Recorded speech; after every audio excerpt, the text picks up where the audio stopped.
इस वीडियो में हम बात करेंगे आयुर्वेद की दो तरीके की प्रिपरेशंस होती हैं उनके बारे में। जैसे कास्ट औषधियाँ होती हैं आपके प्लांट ओरिजिन से, जो टोटली प्लांट ओरिजिन से ही मिलती बनाई जाती हैं। चाहे वो चूर्ण के रूप में प्रयोग किया जाए, चाहे उनके पत्ते का प्रयोग किया जाए, चाहे उनके तने का प्रयोग किया जाए, या शाखा का प्रयोग किया जाए, या तने जड़ का प्रयोग किया जाए, ये सारे जो चाहे वो पेड़ का पंचांग प्रयोग किया जाए, ये जो है आपके काष्ठ औषधियों में आता है।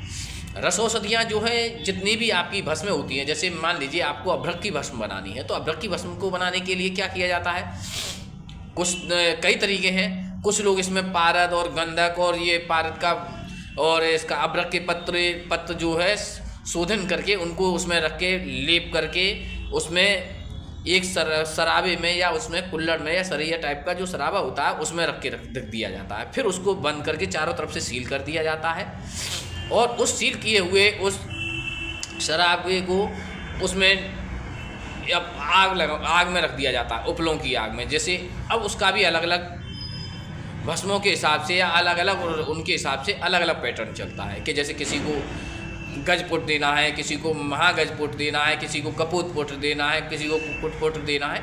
इस तरीके से वो अलग अलग अपनी क्वांटिटी के हिसाब से होती है। रस औषधियों का सिस्टम क्या है, रस औषधियाँ जो बनाई जाती हैं ये भस्में होती हैं और इनमें अक्सर पारद होता है, और पारद जो होता है ये भस्म बनने के बाद में बिल्कुल समाप्त हो जाता है, लेकिन इसकी जो फॉर्म है वो चेंज हो जाती है।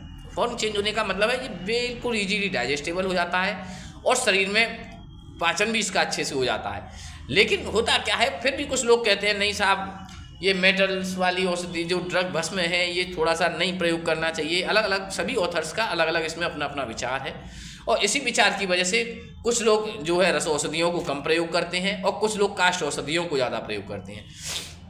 जो मेन फ़र्क है इन दोनों में वो है सबसे बड़ा, काष्ठ औषधि जो है आपकी वो प्लांट ओरिजिन वाली है, और ये जो है आप शरीर में इसे क्यों लेते हैं, क्योंकि ये शरीर में इजीली डाइजेस्ट हो जाती है, नेचुरल प्रोसेस में होती हैं। और भस्म वगैरह है वो हम लोग मैन मेड बनाते हैं, मतलब हम और आप तैयार करते हैं, और जब तैयार करते हैं तो कोई चीज़ होती है वो इजीली उतना अच्छे से डाइजेस्ट नहीं होती है या पचती नहीं है।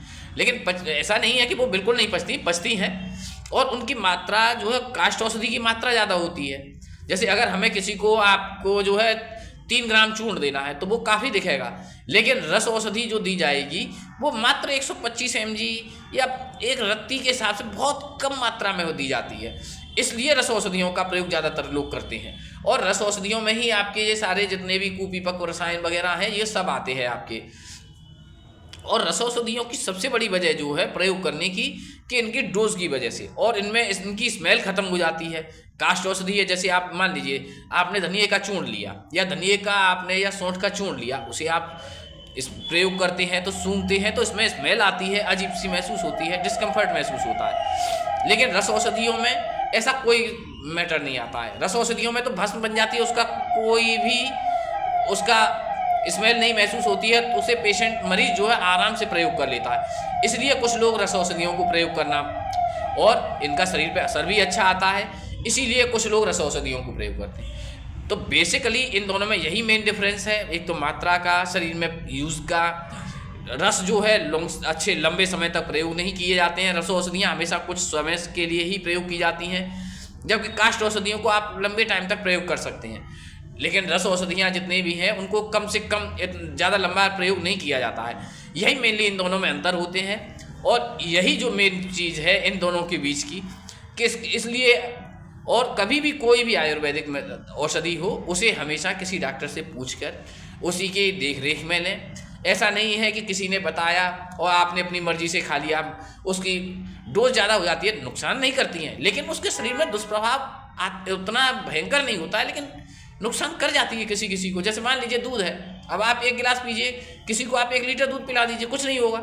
लेकिन कुछ लोगों का ये है कि अगर वो 2 गिलास भी दूध पी लेते हैं तो उन्हें लूज मोशन हो जाता है। तो इसलिए सारी औषधियों को आयुर्वेद में भी उसी हिसाब से प्रयोग किया जाता है।